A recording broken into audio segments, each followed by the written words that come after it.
मैंने सोचा मैं बड़े रजिस्टर में तो दुनिया भरी पड़ी है ना। वैल्यू किसके होते हैं? जो गिनती के लोग होते हैं। घर में किसी का एक बच्चा हो, 2 बच्चा हो, कितना प्यार मिलता है। अब जिसके 10-10 बच्चे उनकी हालत क्या होती है? ना ठीक से पढ़ा पाते, ना ठीक से कपड़े मिलते हैं, ना कुछ भी तो नहीं कर पाते। ठीक से बच्चे की परवरिश क्या होती है अच्छी तरह, है ना। 10 बच्चे पालेंगे तो आप वहाँ जब तक बच्चे आपको 2 तक पर हमारा दिमाग में था दिया माता जी, है ना। हमारा दिमाग में था। हमारे 5 एक परिवार आज भी देखता हूँ ना मैं, तो मुझे अपना बचपन याद आता है।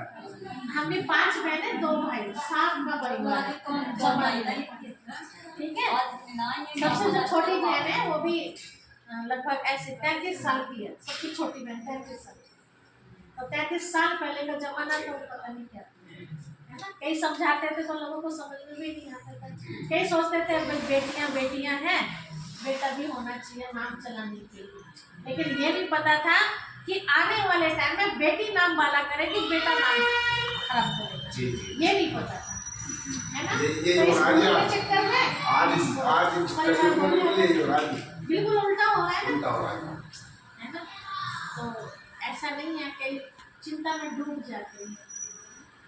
मेरा तो अपना अनुभव है कि सबसे ज्यादा अमीर है वो व्यक्ति जिसके घर में बेटियां होती, सबसे ज्यादा।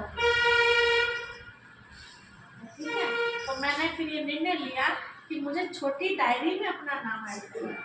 तो उसके लिए मुझे क्या करना पड़ेगा? जो परमात्मा पिता इस समय धर्म का स्थापना का कार्य कर रहा है, उनको कितने सारे सहयोगी चाहिए पूरी दुनिया में से। आप सोचो, ये कलयुगी पर्वत उठाना 2-4 से उठ जाएगा क्या? नहीं उठेगा ना। तो उसमें मैंने अपना नाम ऐड कराया, ठीक है। जहाँ भी जरूरत हो, कहीं भी, ऐसा नहीं कि मैं इधर ही सेवा करती हूँ, कहीं भी मुझे कोई बुलाता है, चाहे कोई राजस्थान बुला ले, चाहे कोई पाकिस्तान में बुला ले, मैं वहाँ भी चली जाऊँ, है ना। अगर मेरे पास किराया होगा नहीं तो अपने किराए से बुला लो, ठीक है। तो जहाँ से भी बुलावा आता है, अपने पास अगर मेरे जेब में है तो मेरे से ना नहीं, मुझे लगता है मैं जाऊँ। खाने पीने में बिल्कुल सिंपल, बहुत सिंपल खाना खाते हैं। कभी दूध नहीं खरीदते, जब मतलब दूध खरीदेंगे इतने पैसों का आएगा, इतने पैसे सेवा में लगना है, कहीं जाना, पेट्रोल भी लगना है, ढंग से कपड़े भी पहनने हैं, रोज इनको साबुन भी चाहिए, सफेद कपड़े इधर से ज्यादा नहीं चलते हैं, तभी इनको प्रेस भी करनी है ना, क्योंकि सभी तरह के लोग संपर्क में आते हैं ना, तो थोड़ा सा बाहरी रूप भी ठीक ठाक करना पड़ता है ना, ये सब भी खर्चे। तो ये सारा सोच के ना मुझे लगता है ज्यादा से ज्यादा जितना मैं शिव बाबा के ज्ञान का संदेश लोगों तक पहुंचाऊंगी, उतना जल्दी सत्युग आ जाएगा। तो फायदा किसका होगा? हमारे तो होगा, लेकिन दुख दाम में हम भी तो दुख भोग रहे हैं, हमें दुख नहीं होता, हमें भी दुख होता है। बारिश पड़ेगी तो हमारे लिए भी पड़ रही हो, समझ रहे हैं, गर्मी पड़ रही तो हमारे लिए भी, और हम इससे छुटकारा पाना चाहते हैं। तो छुटकारा पाने के लिए तो क्या करना पड़ेगा? जल्दी जल्दी सत्युग लाना पड़ेगा। अब सत्युग आएगा कैसे? भाई आप जिस मकान में रह रहे हैं, सोचने वाली बात है, वहाँ कहीं टपका लग रहा है, कहीं सीमेंट छूट रहा है, कहीं कुछ फर्श छिड़क रहा है, कुछ दिक्कतें हैं, और आपको दिक्कतों से छूटना है तो क्या करना पड़ेगा? नया मकान बनाना पड़ेगा। नया मकान ऐसे बन जाएगा, फूक मारो बन गया, मेहनत करनी पड़ेगी, पहले पैसे कमाना पड़ेगा, फिर लगना पड़ेगा, और तब हम उस नए मकान का सुख ले सकते हैं।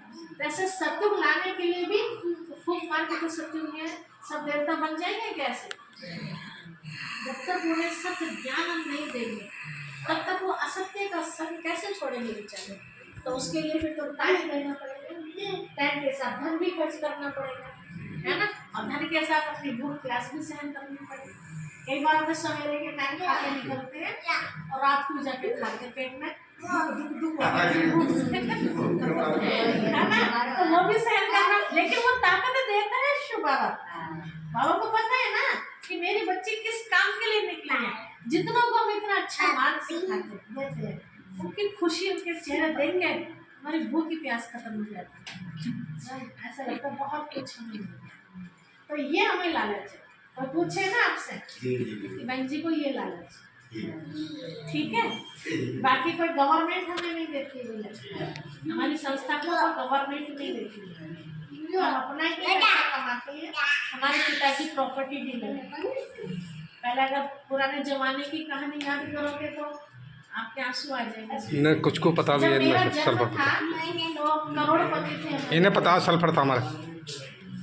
करोड़पति थे उस समय जब मेरा जन्म इनके घर में हुआ, लेकिन कहेंगे ना ड्रामा भाग्य के अनुसार फिर रोड पे भी आना पड़ गया। एक टाइम ऐसा भी वो रोड पे आ गए, उसमें बहुत कुछ घाटा हो गया, मिलके करते हैं लोग बात, घाटा अपने लोग घाटा पहुंचाते हैं, बड़ी कहानी है। सबको पता है कि जो करता है ना नुकसान, वो जिसको पूरी खबर होती है वही नुकसान पहुंचाएगा, गैर नुकसान नहीं पहुंचाएगा। तो उसमें भी हमारे अपनों ने नुकसान पहुंचाया था। खैर कोई बात नहीं, कहा जाता है कि हाथ की तो आप छीन सकते हैं किसी का, क्या भाग्य की भी छीन लेंगे? कोई नहीं छीन सकता है ना। ये भी अच्छा हुआ, अगर अब तक भी करोड़पति बने रहते तो शिव बाबा ना मिलता हमें।